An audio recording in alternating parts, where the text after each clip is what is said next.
90% of everything we buy arrives by ship. That massive global supply chain relies entirely on engines burning thousands of tons of heavy, highly polluting fossil fuels. To cross an ocean, these commercial vessels have to sacrifice vast sections of their hull just to store gas. And even then, they are forced into regular, time-consuming refueling stops that slow down global trade. When it comes to projecting military power across these exact same oceans, the United States Navy stands unmatched. That dominance comes down to a specific technological advantage: a fleet of 11 supercarriers powered by nuclear reactors.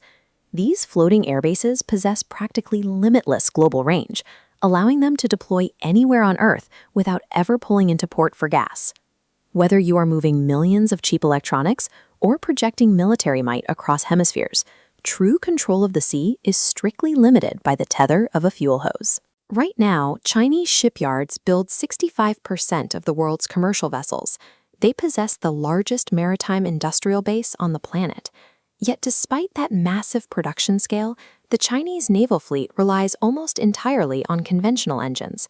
It is a formidable force, but one that is largely restricted to its own backyard, reliant on vulnerable supply lines to stay afloat.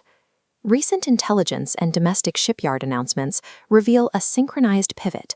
Beijing is simultaneously developing a 120,000-ton nuclear-powered supercarrier and the world's first nuclear-powered commercial cargo ship.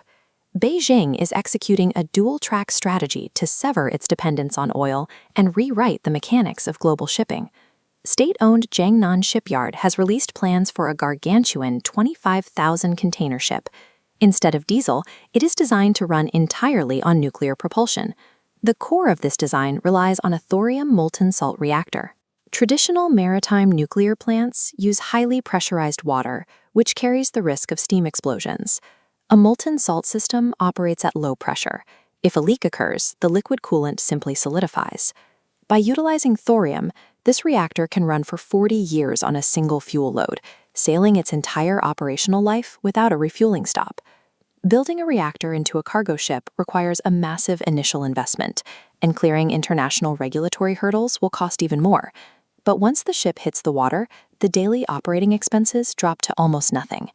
By removing the massive diesel tanks, operators gain thousands of cubic feet of extra cargo space. Combine that with zero fuel costs and zero emissions, and the profit margins for transoceanic freight permanently tilt in China's favor. That same engineering momentum is hitting the military sector. Satellite imagery of the Dalian shipyards reveals an aggressive, iterative pace of naval construction.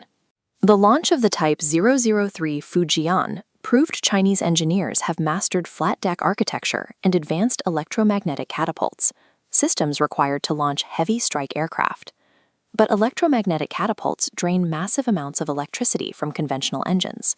To solve that energy deficit, the upcoming Type 004 carrier is projected to be a 120,000-ton behemoth driven entirely by nuclear power. A supercarrier cannot survive alone.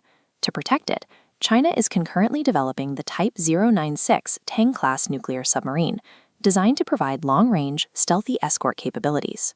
Fusing unlimited nuclear endurance with the ability to launch heavy strike aircraft breaks the Chinese Navy out of the Pacific. It gives Beijing the mechanics for global force projection.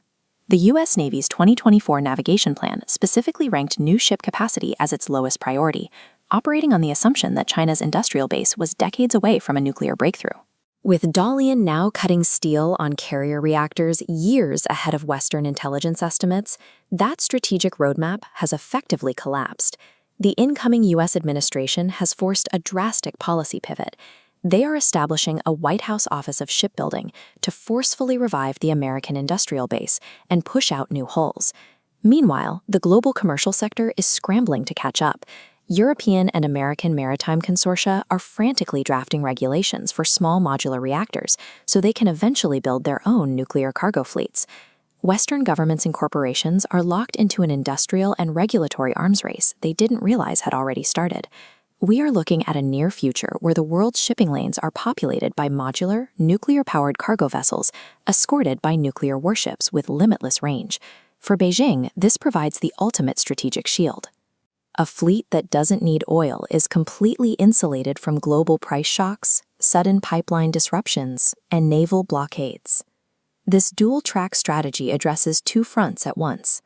The commercial fleet secures a massive reduction in carbon emissions, winning environmental favor and international contracts, while the military wing presents a direct, open-water challenge to the United States. The next era of maritime dominance will not be decided by who welds the most steel, but by the nuclear engines beating inside those hulls.